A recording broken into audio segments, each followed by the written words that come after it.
तो ठीक है पीयू, हम फिर से कंटिन्यू करते हैं CF और PI, और अभी भी हम कर रहे हैं shortcut methods to find the PI when the function of x is of the form x raise to m। Clear? Heading डालना रह गया, उसको लिख देते हैं यहाँ पे। CF एंड PI हमारा टॉपिक चल रहा है, और उसमें भी हम कौन से वाले PI के साथ डील कर रहे हैं, जब हमारा जो कैपिटल X है यानी फंक्शन ऑफ X जो देते हैं वो x रेज टू m हो, यानी पॉलिनोमियल टाइप का हो। हमने इसके पहले भी बहुत सारे क्वेश्चंस किए हैं, और ये लास्ट 2 क्वेश्चंस इस टॉपिक के, फिर से टॉपिक बंद। फिर हम नया शॉर्टकट मेथड सीखेंगे जो कि होगा e raise to ax into function of x। Clear है? चलो अभी इस क्वेश्चन को देखते हैं। तो सबसे पहले तो आपको इसके CF के लिए सॉल्व करना होगा, फिर पर्टिकुलर इंटीग्रल के ऊपर हम मूव ऑन करेंगे।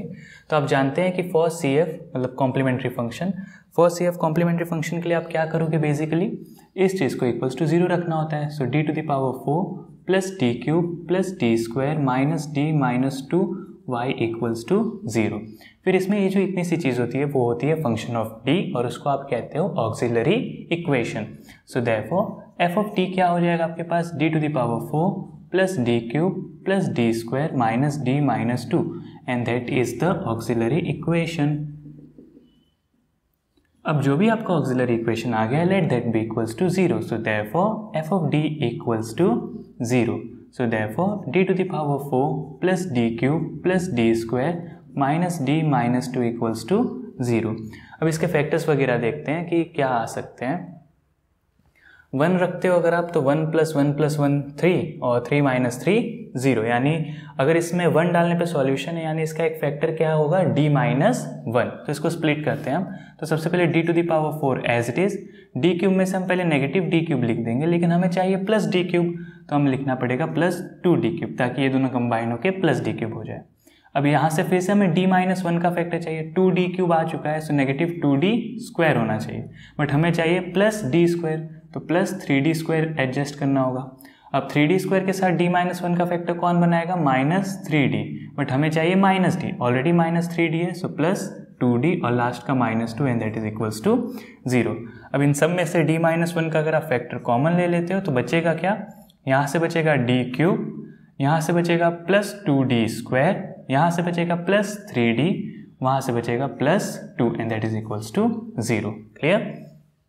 चलो अब इसके फैक्टर की बात करते हैं। तो यहाँ पे 1 रखने तो कुछ लग नहीं रहा है, नेगेटिव 1 रखेंगे, सो नेगेटिव 1 और नेगेटिव 3, नेगेटिव 4, 2 प्लस 2 4, 4 माइनस 4 0, यानी यहाँ पे अगर नेगेटिव 1 एक सॉल्यूशन है, मतलब 0 हो जा रहा है, तो इसका बेसिक आइडिया है कि d प्लस 1 करके कोई फैक्टर होगा। So d minus 1 as it is, D cube as it is, इसको स्प्लिट करेंगे plus D square plus D square, और ये स्प्लिट होगा प्लस डी प्लस 2d और लास्ट में plus 2, and that is equals to 0। So d minus 1, यहाँ से d plus 1 का फैक्टर आ जा रहा है इन दोनों में से, मतलब 3 पैर में से। इसमें से बचेगा क्या, d स्क्वायर, इसमें से बचेगा d, और वहाँ से बचेगा plus 2, and that is equals to 0। So finally d minus 1, d plus 1, और इसके फैक्टर्स तो क्लियरली हमें तो नहीं दिख पाएंगे, क्वाड्रेटिक्स में हमें जाना पड़ेगा। तो बस अब यहाँ से सॉल्यूशन लिखते हैं कि d माइनस 1 इक्वल्स टू 0 हुआ, सो d की वैल्यू 1 आएगी, यहाँ से d की वैल्यू माइनस 1 आएगी, और यहाँ से d की वैल्यू आएगी negative 1 plus n minus square root of 1 minus 4 2 8 divided by 2। इसे आप सॉल्व करोगे तो आपके पास आएगा negative 1 plus n minus 1 minus 8 square root of negative 7, that is simply square root of 7i upon 2। तो आपके पास पावर कितनी थी, 4, और आपके 4 रूट्स आ चुके हैं, 1 माइनस 1, और यहाँ पे 2 कॉन्जुगेट पेयर है, इस वजह से। तो हम उस चीज़ को यहाँ पे मेंशन कर देते हैं कि आपकी क्या क्या वैल्यूज आई है। तो सबसे पहली बात आप देख सकते हो कि आपके m1 की वैल्यू जो है वो सिंपली 1 है, आपके m2 की वैल्यू नेगेटिव 1 है, आपका m3 कितना आया है, negative 1 upon 2 plus root 7 upon 2i, और आपका m4 आया है negative 1 upon 2 negative root 7 upon 2i। और क्लियरली आप एक चीज़ मेंशन कर सकते हो कि m3 और m4 एक दूसरे के कॉन्जुगेट हैं। क्लियर? ये आपके 4 रूट्स इस ऑक्सिलरी इक्वेशन के आ चुके हैं। अब 4 रूट्स आ चुके हैं तो आप यहाँ से इसका डायरेक्टली CF इजीली लिख सकते हो। तो रिफ्लेक्शन तो किसी भी तरीके की नहीं है, तो हम यहीं पे मेंशन कर देते हैं। सो देयरफॉर इसका कॉम्प्लीमेंट्री फंक्शन CF क्या आएगा, c1 e raise to x plus c2 e raise to negative x plus e raise to x upon 2, sorry negative x upon 2, c3 cos root 7 x upon 2 plus c4 sine root 7 x upon 2, क्योंकि ये complex form में थे। अगर आपको पता है आपका root जो है वो a प्लस आई बी के फॉर्मेट में होता है, तो e की पावर ax और कॉस और साइन के साथ एंगल में bx चला जाता है, तो उस वजह से इन दोनों का ये रिजल्ट आया हुआ है फाइनली। और ये आ चुके हैं हमारे कॉम्प्लीमेंट्री फंक्शन CF की वैल्यू। क्लियर हुआ आपको? चलो अब इसका मेन टॉपिक जो हमारे इस वीडियो का मेन टारगेट है दैट इज PI फाइंड करते हैं। और आपको दिख रहा है क्योंकि आपका जो फंक्शन ऑफ x है वो x² है, तो इस वजह से हम जो पिछले सब वीडियोस में सीखते आ रहे हैं उसी के हिसाब से सीखेंगे। याद है आपको 2 आइडेंटिटीज? कहीं जगह है तो मैं आपको वापस से लिख देता हूँ यहाँ पे। 1 प्लस एक्स रेज टू -1 हो, so 1 minus x plus x² -x³ plus x to the power 4 dot dot dot. और अगर 1 माइनस एक्स की पावर -1 हो, so 1 plus x plus x² plus x³ plus x4 dot dot dot. मतलब minus minus plus होता है तो सब कुछ प्लस में जाएगा, प्लस माइनस ऑल्टरनेट सीरीज चलती है तो सब सीरीज अंदर ऑल्टरनेट। ये सिर्फ आप याद करने के लिए, असल में तो ये कैसे आता है आप लॉन्ग डिवीजन से भी आपको मैंने दिखाया है, और भी काफ़ी सारे प्रूफ्स हैं इनको करने के लिए। बाइनोमियल से भी आप कर सकते हो, टेलर मैक्लॉरिन से भी कर सकते हो, बहुत सारी चीज़ें से कर सकते हो। चलो ये तो आ चुका है CF। अब PI की तरफ मूव ऑन करते हैं। तो यहाँ से तो झुक के लिखने में दिक्कत तो नहीं होगी, चलो लिख ही लेते हैं। सो देयरफॉर PI क्या होता है? किसी भी फंक्शन का ऑक्सिलरी इक्वेशन चली जाती है डिवीजन में किसके? फंक्शन ऑफ x के। तो ऑक्सिलरी इक्वेशन आपके यहाँ पे काफ़ी लेंथी है, लेकिन हम चाहो तो उसका फैक्टर्स भी नहीं, जो लेंथी है वही लिखना होगा। फैक्टर्स कब लिखते हैं? जब उस तरह का हमें रिक्वायरमेंट हो। जैसे यहाँ पे e रेज टू समथिंग का फंक्शन होता है तो उसमें उस चीज़ की रिक्वायरमेंट होती है। जो फैक्टर 0 नहीं होते हैं उसे आप बाहर लिख देते हो, जो 0 होता है उसमें x डेरिवेटिव वाली मेथड अप्लाई करते हो। साइन और कॉस में भी ज़रूरत नहीं होती है, उसमें तो d² की जगह इसमें भी ज़रूरत नहीं होती है। तो फैक्टर्स नहीं, हमें एक्चुअल फॉर्म चाहिए होता है। सो d4 plus d³ plus d² minus d minus 2 and all of this on x²। अब आपको पता है कि आपका ये जो फॉर्मेट होता है इसे किस में कन्वर्ट करना होता है? 1 प्लस समथिंग या 1 माइनस समथिंग। आपके पास कांस्टेंट है -2, मैं 2 नहीं कह रहा हूँ, -2 कह रहा हूँ क्योंकि नेगेटिव की साइन है। तो आप इसमें से क्या कॉमन लोगे? -2। सिर्फ 2 कॉमन लोगे तो आपके पास आएगा समथिंग -1, और वैसी आइडेंटिटी है नहीं हमारे पास। है कि हमेशा जो कांस्टेंट 1 होता है वो पॉजिटिव हो। तो इसको पॉजिटिव करने का एक ही तरीका है कि आप -2 को कॉमन ले लो। तो इसमें क्या होगा? आप -2 कॉमन लेने वाले हैं तो इसकी जगह बचेगा +1, और इन सब के आगे एक नेगेटिव साइन आ जाएगी, और d4 plus d³ plus d² minus d, और सब के सब 2 से डिवाइड में चले जाएंगे। All of this on x²। Clear हुआ आपको? हमने -2 इसमें से कॉमन लिया तो इसकी जगह 1 बचा। इन सब के आगे आप ऐसा समझ सकते हो कि इन सब में -2 था नहीं, तो -2 डिवीजन में चला गया तो उसने अपनी नेगेटिव साइन आगे दे दी। क्लियर? आप ऐसे भी अंडरस्टैंड कर सकते हो। अब इसको हमें उस आइडेंटिटी के जैसा लिखना होगा, यानी रेज टू -1 हम शो करेंगे। क्लियर? तो अब यहाँ से हम आगे मूव ऑन करते हैं। चलो एक ये वाला जो लास्ट स्टेप हम छोड़े हैं वो वापस से लिखते हैं। यहाँ पे -1/2 नहीं लिख देते, चलो इस चीज़ को अब -1 के तौर पे शो करना है। So 1 minus d³ plus d², sorry d to the power 4 है ना यहाँ पर, 1 plus d to the power 4 plus d³ plus d² minus d whole divided by 2 raise to -1 operating on x²। Clear? चलो अब ये जो चीज़ है हमें कौन सी आइडेंटिटी दिख रही है? Second one, 1 minus something raise to -1। तो इसके हिसाब से इसे हमें सिंपली ओपन करना है। सो -1/2 एज इट इज़। अब आइडेंटिटी क्या कहती है? 1 प्लस जो भी चीज़ हो वो एज इट इज़। सो जो भी चीज़ है हमारे पास d4 plus d³ plus d² minus d/2 as it is, फिर प्लस उस चीज़ का स्क्वायर।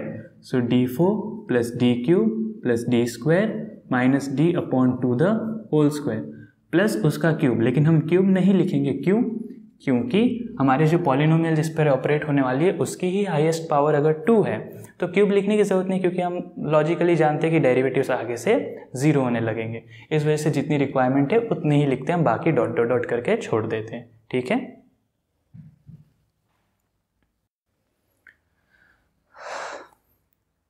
तो चलो अब जो बाहर का x² है उसे अंदर की तरफ फैक्टर करते हैं, मतलब मल्टीप्लाई करते हैं। सो बाहर का -1/2 as it is 1 into x² plus 4th derivative of x² plus 3rd derivative of x² plus 2nd derivative of x² minus 1st derivative of x² divided by 2 plus अब इस टर्म का आपको स्क्वायर करना है, तो आप सिर्फ नॉर्मल से थिंकिंग करो कि जितने भी उसमें टर्म्स आएंगे, इसका स्क्वायर, इसका स्क्वायर, इसका स्क्वायर, इसका स्क्वायर, फिर आपस में कुछ मल्टीप्लाई होगा, सबकी जो पावर है वो 2 से ज़्यादा होने वाली है। बस एक जो सबसे लास्ट टर्म होगा d²/4 बचेगा, वो बाइनोमियल से आप जानते हैं। बाकी सब में जो d की पावर है वो ज़्यादा हो जाएगी और आपके इसकी पावर 2 है, तो सब लॉजिकली 0 होने वाले हैं। तो उसमें से सिर्फ वो एक रिक्वायर्ड चीज़ लिख दो, d²(x²/4। देखो 2 का भी स्क्वायर होगा 4 और बाकी चीज़ें अब निगलेक्ट हो जाएंगी क्योंकि वो 0 हो रही है। इसमें भी ये सब 0 हो रहे हैं, लेकिन हम बस लिख रहे हैं क्योंकि यहाँ पे था। -1/2 x² as it is plus, देखो ये 0 आएगा क्योंकि x² का फोर्थ डेरिवेटिव 0, ये फिर से 0 आएगा क्योंकि x² का थर्ड डेरिवेटिव भी 0। x² का सेकेंड डेरिवेटिव क्या होगा, तो x² का पहला डेरिवेटिव, देखो यहाँ पे मैं आपको लिखता हूँ, नहीं यहाँ पे रिफ्लेक्शन है थोड़ा सा यहाँ पे। देखो अगर आपका x² है तो इसका d(x²) यानी पहला डेरिवेटिव आएगा 2x, d²(x²) यानी इसका दूसरा डेरिवेटिव आएगा 2 और तीसरा डेरिवेटिव यहाँ से होने लगेगा 0। तो अब देखो दूसरा डेरिवेटिव क्या है, सिंपली 2, सो 0 + 0 +, अब पहली बार आया कुछ 2 माइनस इसका पहला डेरिवेटिव क्या है 2x, सो 2 - 2x और डिवाइडेड बाई 2 प्लस x² का दूसरा derivative 2 and divided by 4। Clear. तो अब देखो क्या हुआ, -1/2 x², इसमें आप सेपरेट करोगे सो 1 - x और लास्ट में +1/2, सो -1/2 x² माइनस x, 1 + 1/2 यानी 3/2। ये आ चुकी है आपकी फाइनली पर्टिकुलर इंटीग्रल पी की वैल्यू, सिंपल। और यहाँ पे आपका CF इतना लेंदी ऑलरेडी आ चुका था, तो CF और PI को कंबाइन करेंगे तो हम फाइनल आंसर लिख सकते हैं। तो यहाँ पे मैं आपको लिख देता हूँ कि फाइनली फॉर जनरल सॉल्यूशन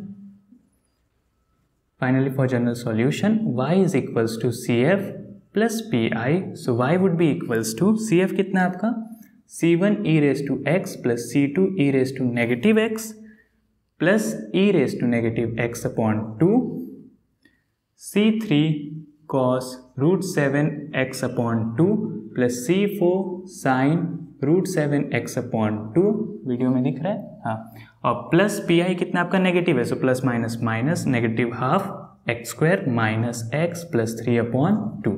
ये आ चुकी है आपकी फाइनली y की जनरल वैल्यू या फिर general solution, where C1, C2, C3, C4 are the arbitrary constant.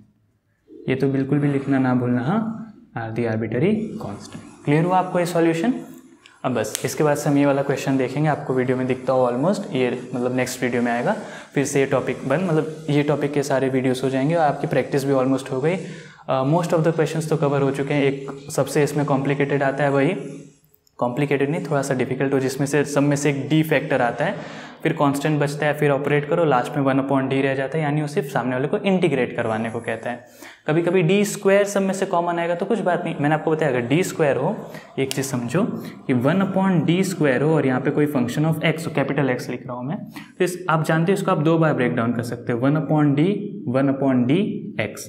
अब इतने चीज़ का आप आंसर जानते हो कि क्या होता है, उसका मतलब x को इंटीग्रेट करा दो, फिर x को इंटीग्रेट कराने पे जो भी आपका आंसर आएगा उसके ऊपर से आप फिर से समझो कि कैपिटल X इंटीग्रेट कराया, फिर आपको कोई फंक्शन ऑफ x ही मिलेगा, समझो आपको मिला φ(x), तो बस उस φ(x) का फिर से इंटीग्रेशन कर दो।